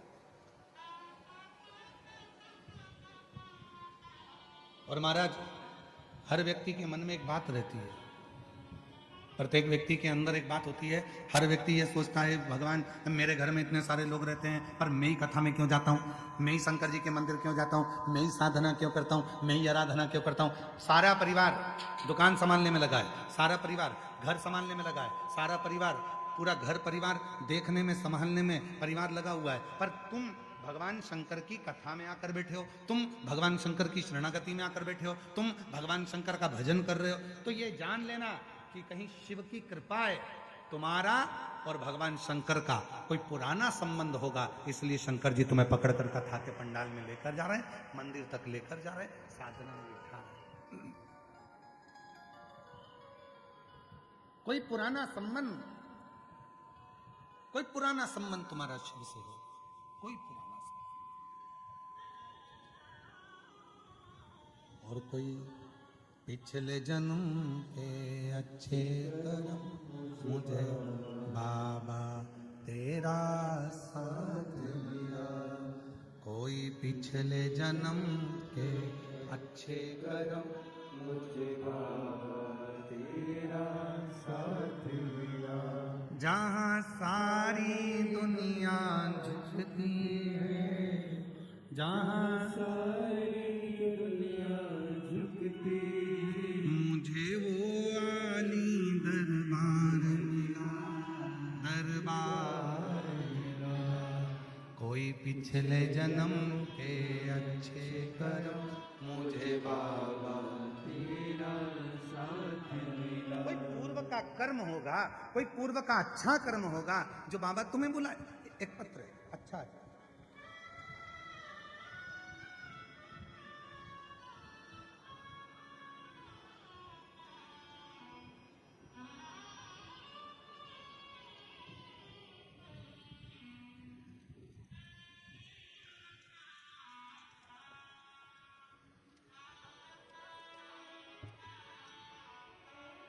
सो प्रतिभा गजानन देशमुख,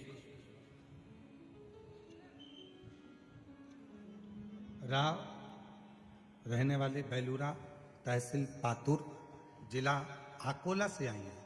कहीं बैठी हो तो हाथ हिला सकती हैं, अगर कहीं बैठी हो तो हाथ हिला सकती हैं। सो प्रतिभा गजानन देशमुख, बेलूरा, तहसील पातुर, जिला अकोला। मेरा मोबाइल नंबर ये है।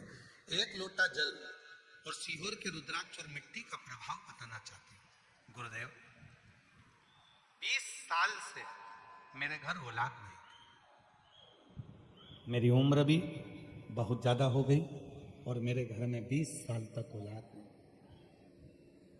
ऐसी कोई जगह नहीं जहां हम लोगों ने इलाज ना करवाया, दिखाया, डॉक्टर को दिखाया, सब इलाज करवाया, पर 20 साल तक औलाद का सुख नहीं है। तब परिवार वालों के कहने पर सीहोर गई, वहां का रुद्राक्ष लिया, सीहोर गई, वहां से रुद्राक्ष लाया और रुद्राक्ष का जल पीने लगे और मेरा गर्भ बाबा की कृपा से ठहर गया। 27/3/2025 को 20 साल के बाद, 27/3/2025 को 20 साल के बाद पुत्र रत्न की प्राप्ति हुआ। ये शिव की कृपा। एक लाइन अच्छी लिखी है, पढ़ो जरा आप भी। जो दिल से मांगोगे वो दिल से देगा, जो दिल से मांगोगे वो दिल से देगा। मेरा भोला भंडारी है, मेरा भोला भंडारी है, खाली झोली भर देगा। मेरा भोला भंडारी है, खाली झोली भर देगा। मस्तक पे चंदा है उजियारा कर देगा, मस्तक पे चंदा है उजियारा कर देगा। मेरा भोला भंडारी है, खाली झोली भर देगा। मेरा भोला भंडारी है, खाली झोली भर देगा। एक पत्र बड़ा सुंदर है। मनोरमा सुरेश डोरे, मैं अकोला की रहने वाली हूँ, कहीं बैठी हूँ तो हाथ हिला सकती हैं। मनोरमा सुरेश डोरे, अकोला की रहने वाली हूँ। 2020 से आपकी कथा सुन रही हूँ। आपके बताए उपाय का मैं क्या वर्णन करूं। मेरे बेटे की सरकारी नौकरी नहीं थी, आपने महाशिवरात्रि वाला 12 गेहूं का उपाय किया, फिर मेरे बेटे ने भी नौकरी के लिए अप्लाई किया। आप कहते हो अपनी मेहनत को 4 गुना बढ़ाओ, मेरे बेटे ने वही करा और बाबा की कृपा से 16/1/2026 को मेरे बेटे की सरकारी नौकरी लग गई। मैं आज बाबा को यहाँ धन्यवाद देने के लिए आई हूँ। कहीं बैठी हो तो बोल आ सकती हैं। अगला पत्र है। मेरा नाम शुभम राजेंद्र चौधरी है, मैं जिला जलगांव का रहवासी हूँ। भोले बाबा का मैं क्या गुणगान करूं। गुरुदेव, सीए की पढ़ाई कर रहा था पर एग्जाम क्लियर नहीं हो रहा था, तब आपकी कथा सुनकर मेहनत को करना प्रारंभ करा और मेहनत 4 गुना करी। शिव के मंदिर में जाकर साफ सफाई करना, शिव मंदिर की सेवा करना, और बाबा की कृपा से आज 2026 में बाबा ने ऐसी करुणा कर दी कि मेरा सीए क्लियर हुआ और मैं बाबा को यहाँ धन्यवाद देने के लिए, प्रणाम करने के लिए यहाँ आया हूँ।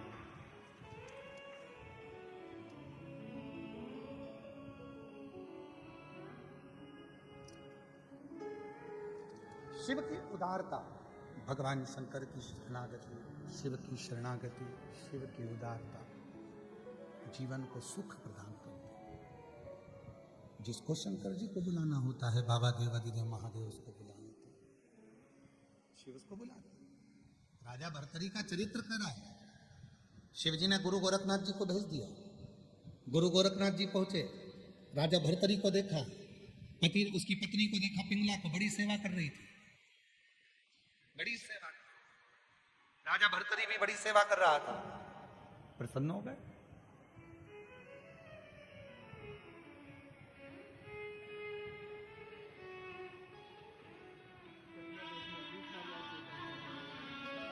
जो दिल से मांगोगे वो संभव। दिल से दे देगा। 20 साल बाद हुआ, एक बार जोरदार ताली बजाएं शिव की कृपा से। संभव।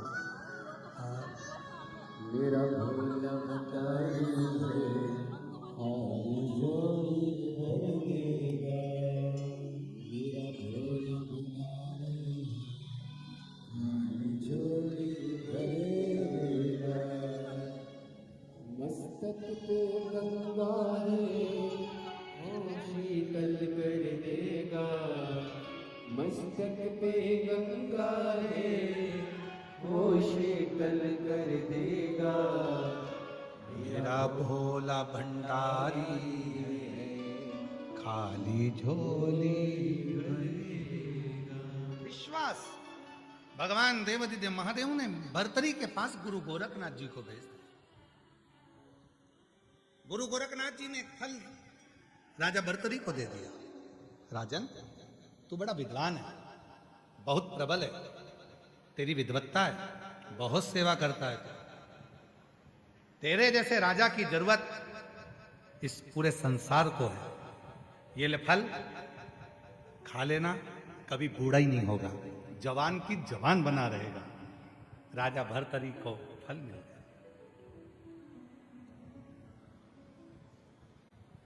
राजा भर्तरी को फल मिला। राजा भर्तरी फल लेकर गए। विचार करा कि मैं तो जवान हो जाऊंगा, पर मेरी पत्नी बड़ी सुंदर है, पिंगला, इससे मैं बहुत प्रेम करता हूं, इतना प्यार करता हूं कि इसके बिना 1 मिनट नहीं रह सकता। तो मैं फल खाऊं और जवान हो जाऊं और मेरी पत्नी बूढ़ी हो जाए।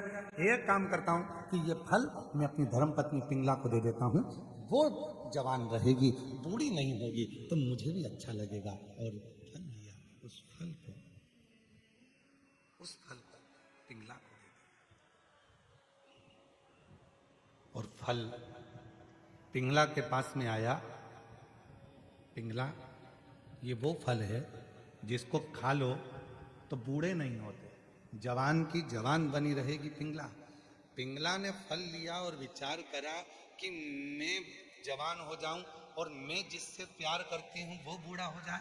पिंगला प्रेम करती थी राजा के दरवाजे के एक द्वारपाल से।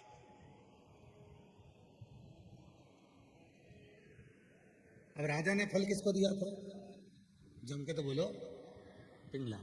पिंगला ने फल किसको दिया? दरवाजे पे खड़े हुए द्वारपाल। राजा के दरवाजे पर जो द्वारपाल खड़ा रहता है, मैं उसको बहुत प्रेम करती, बहुत प्यार करती। तू भी मुझे प्रेम करता, ये फल मैं उसको दे देती। पिंगला ने वो फल राजा के दरवाजे के द्वारपाल को दिया। द्वारपाल ने फल लिया और विचार करा कि मैं फल खा लूंगा और जवान हो जाऊंगा, पर मैं तो प्यार करता हूं वो रहने वाली वेश्या को, जो राजा के महल में नाचती, नर्तकी है। और इतनी सुंदर नर्तकी है, इतनी सुंदर वो वेश्या है, अगर वो जवान रहेगी, मैं उससे प्रेम करता हूं, तो फल वो खाए, वो जवान रहेगी तो मैं भी खुश रहूंगा। राजा के फल को पिंगला को मिला। पिंगला ने फल जिससे प्रेम करती थी द्वारपाल, उसको दिया। द्वारपाल ने वो फल जिससे वो प्यार करता था उस वेश्या को दिया, नर्तकी को। और वेश्या के पास में फल आया तो वेश्या ने पूरी रात विचार करा, इतना सुंदर फल है, मैं जवान हो भी जाऊंगी तो क्या मतलब, अगर मेरे नगर का राजा भर्तरी इतना अच्छा राजा है, अगर वो जवान हो जाएगा तो ये फल उसके काम आए। और वो फल नर्तकी लेकर पिंगला के पति उस राजा भर्तरी के पास।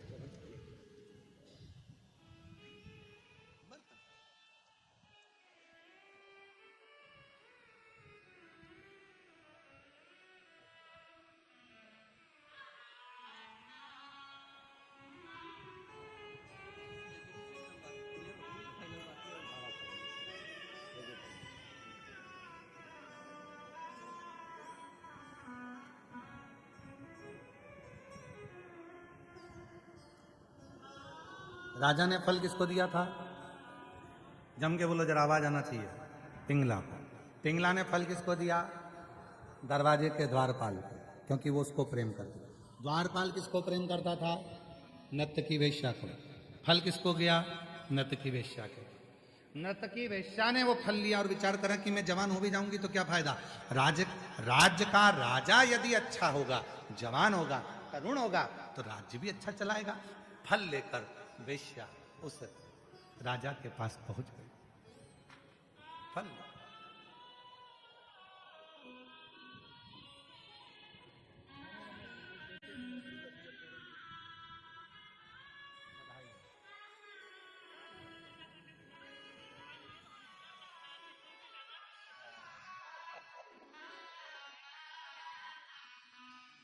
बधाई।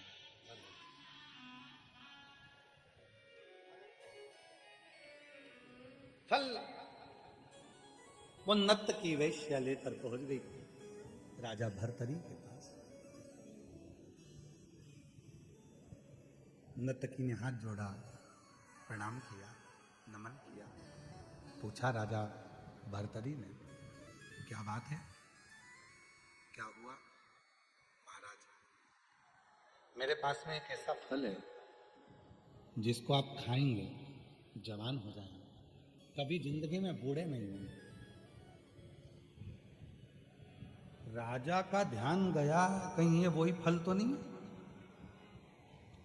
राजा ने कहा, तो तुम मुझे फल क्यों देना चाहती हो? क्योंकि आप राज्य चलाते हो, राज्य का राजा जवान होगा तो प्रजा भी सुखी रहेगी।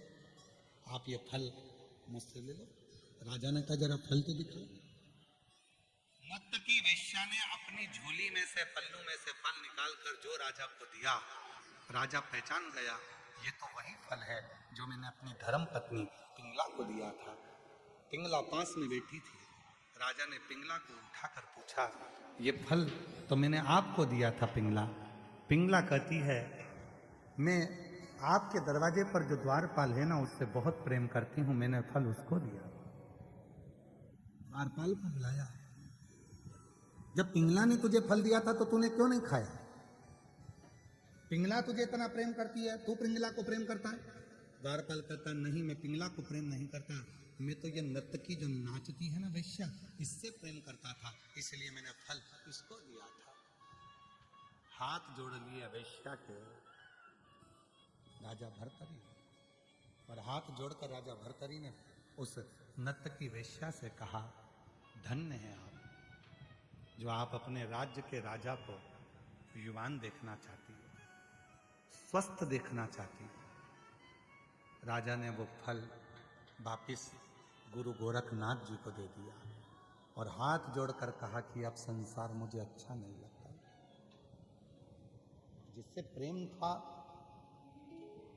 जिसके लिए मैं राज्य संभाल रहा था, वही मेरा नहीं हुआ, तो फिर दुनिया मेरी क्या होगी?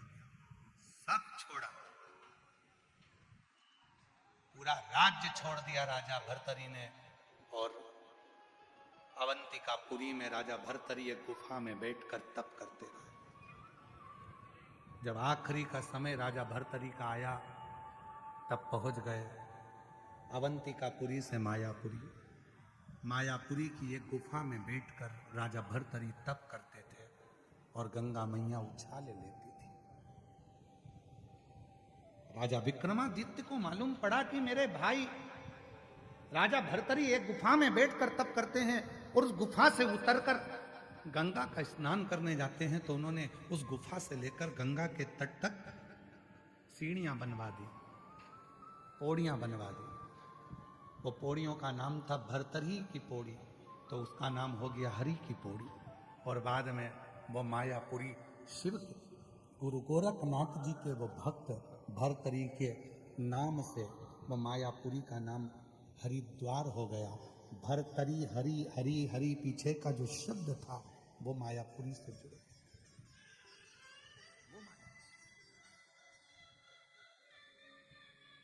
दुनिया के लोगों को लगता है कि हम शिव जी को जल चढ़ाते हैं तो शंकर का स्मरण होता, ना ना ना।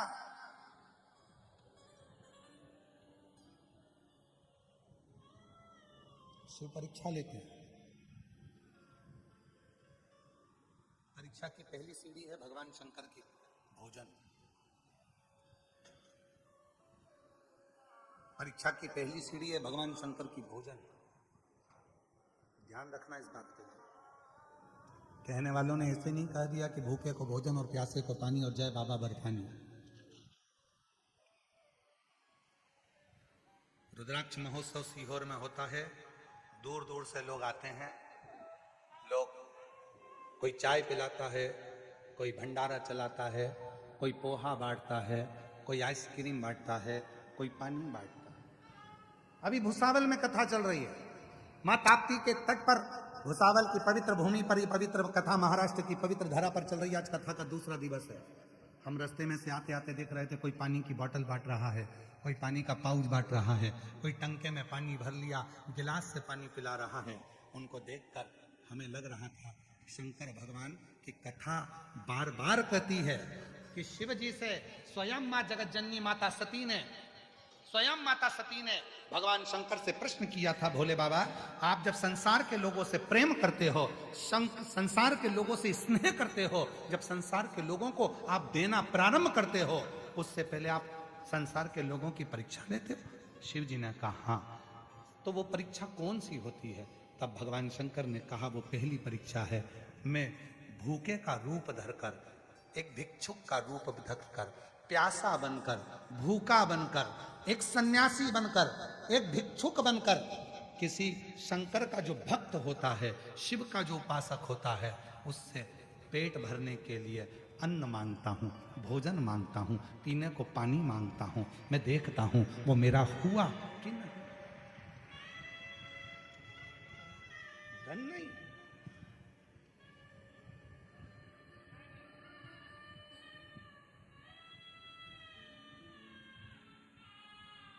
श्रेष्ठ सन्यासी, सच्चा संत, सच्चा सन्यासी, सच्चा साधक, सच्चा शंकर का उपासक आपके दरवाजे पर अगर भिक्षा मांगने के लिए आएगा तो धन नहीं मांगेगा कटोरे में, धन लेगा ही नहीं। वो मांगेगा तो कहेगा कुछ भोजन हो तो दीजिए, भूख लगी है, थोड़ा सा पानी पिला दीजिए, प्यास लगी, प्यास कुछ हो तो दीजिए, बहुत भूख लगी।